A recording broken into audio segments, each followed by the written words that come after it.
Selam dostlar. Bugün sizinle Supercell Ender'in hədiyelerde verdiği Zaferler ödülünü açırıq. Destansı. Destansda qalacaq. Mənə bəxtim var ki.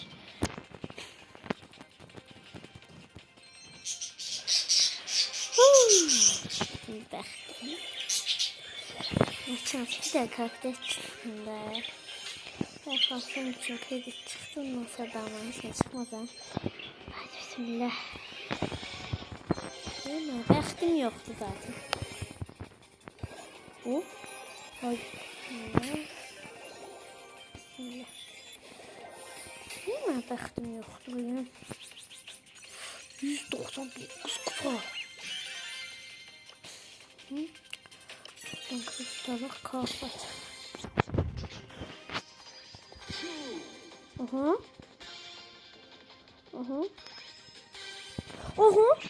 Bismillah. Bismillah. Sen sokasın. Hadi bismillah. Bismillah. Bismillah. Ne olur yarabbim, bir tane karakter ne olur. Cordelius. Haskar. Hiç olmazsa yaxşı verir da. Burada ne var? Burada. Boş şeydi.